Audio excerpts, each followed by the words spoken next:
Assalamualaikum warahmatullahi wabarakatuh, sahabatku para petani sawit, apa kabar? Semoga kalian selalu dalam keadaan sehat walafiat, amin. Teman-teman, pada video kali ini saya akan membahas tentang apakah teori yang disampaikan itu bisa diaplikasikan di lapangan.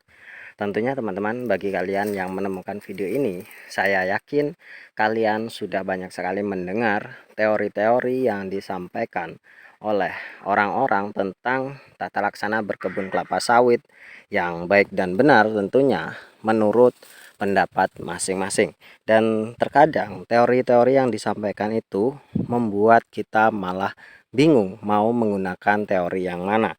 Dan terkadang pula apa yang kita lihat di lapangan di kebun kita itu terkadang berbeda dengan apa yang disampaikan di dalam teori. Dan ada satu hal lagi, terkadang juga kita merasa keberatan dengan teori-teori yang disampaikan, karena biasanya teori-teori yang disampaikan itu adalah notabene standar dari perusahaan ataupun balai penelitian. Tentunya teman-teman, kalau kita melaksanakan teori-teori yang disampaikan yang memang berdasarkan dari perusahaan dan balai penelitian, tentu itu akan sangat baik bila kita aplikasikan di kebun kita. Itu saran saya. Namun teman-teman, terkadang apa yang kita miliki di lapangan itu tidak sama dengan apa yang disampaikan oleh para petutor-petutor yang ada. Nah, disinilah kita harus bisa menyesuaikan diri.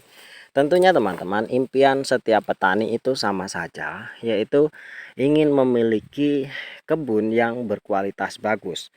Nah, teman-teman, saya mencontohkan kebun saya sendiri yang selalu saya ambil view-nya, dan bisa kalian lihat buah yang ada di kebun saya ini memang lumayan membahagiakan. Itu menurut saya itu sudah sangat, ya sebenarnya ya tidak maksimal sekali, namun saya sudah merasa bersyukur bahwa kebun yang saya miliki ini benar-benar sudah dapat menghasilkan dengan baik.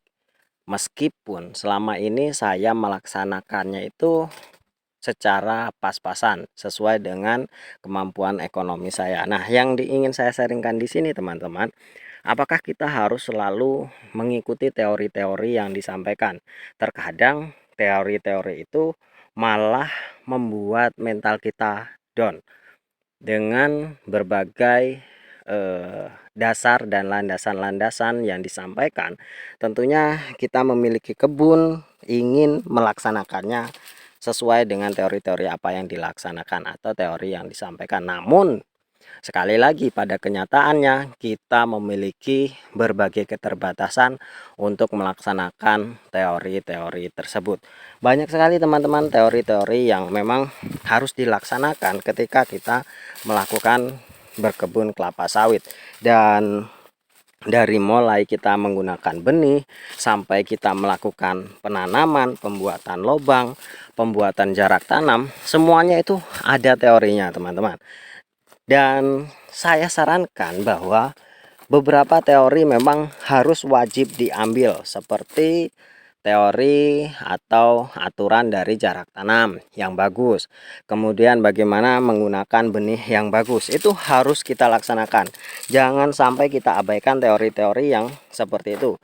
Misal harus menggunakan benih yang memang benar-benar bagus, benih yang resmi.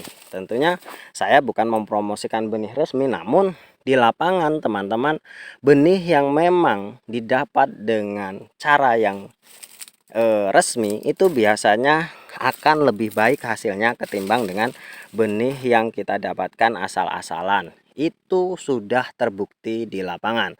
Yang kedua teman-teman, masalah jarak tanam.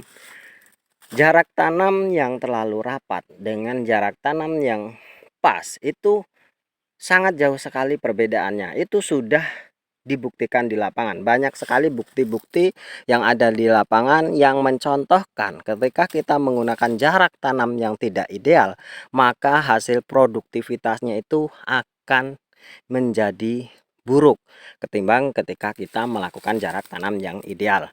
Lalu sistem baris tanam, harus menggunakan baris mata 5. Dan kita sebagai orang yang memang ingin memiliki kebun dengan kuantitas yang banyak dan kualitas yang bagus, kita harus benar-benar melakukan riset dan melakukan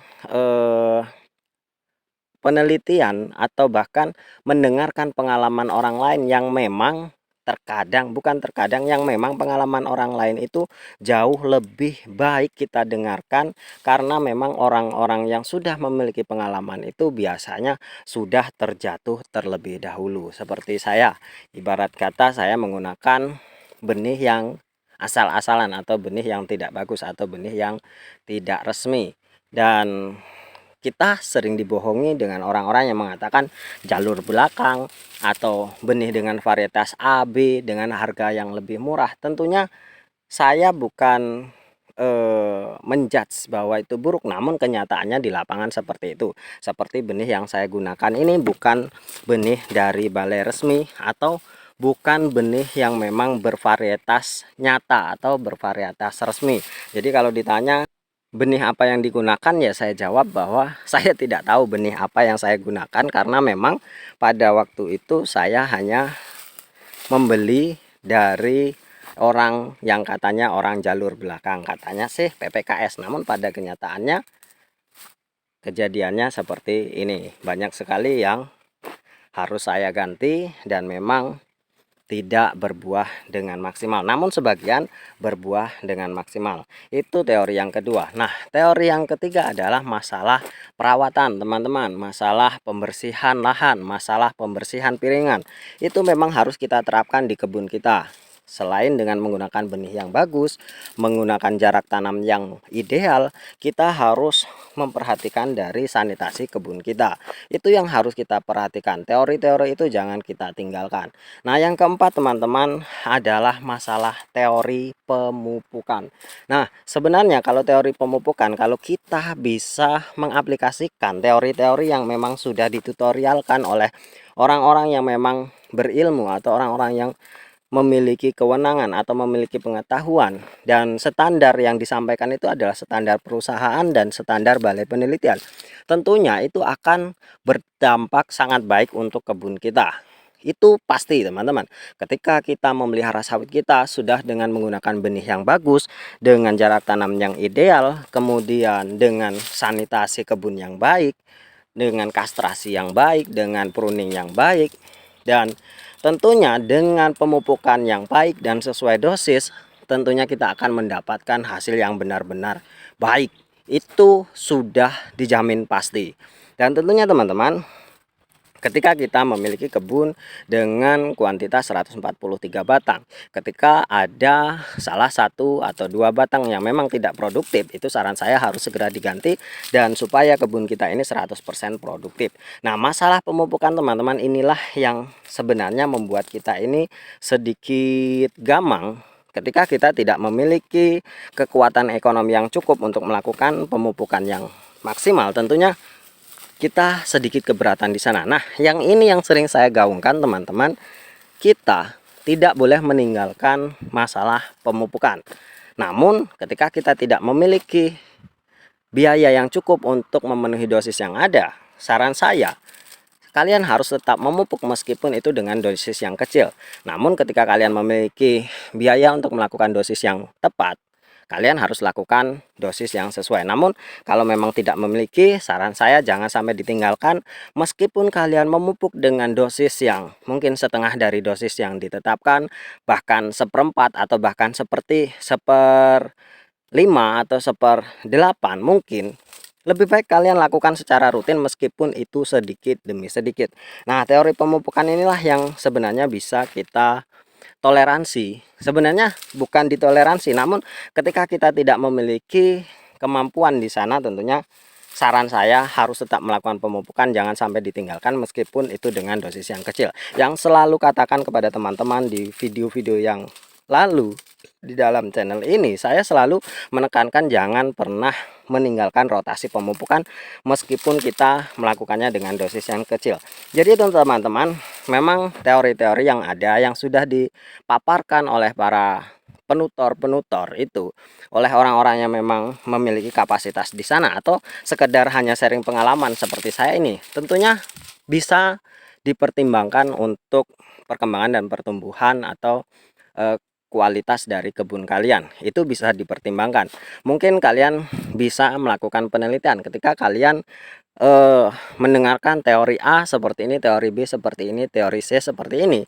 Kalian bisa lakukan di kebun kalian itu dengan cara penelitian. Misalkan satu batang atau satu baris dengan teori A, satu baris dengan teori B, dan satu baris dengan teori C. Misalkan songgo, satu kalian buat songgo satu baris buat songgo dua, satu baris lagi buat songgo tiga, atau lain sebagainya seperti itu. Nah, setelah 1 tahun kalian lakukan penelitian seperti itu, lalu kalian ambil kesimpulan mana yang lebih baik, apakah ada perbedaan di antara teori keduanya atau tidak. Nah, di sana kalian bisa belajar dari pengalaman kalian sendiri tanpa harus mendengarkan pengalaman orang lain, dan tentunya kalian juga bisa sharing pengalaman kepada orang-orang lain, dan tentunya itu akan lebih baik untuk kita. Mungkin hanya ini teman-teman. Terima kasih atas perhatiannya. Wassalamualaikum warahmatullahi wabarakatuh.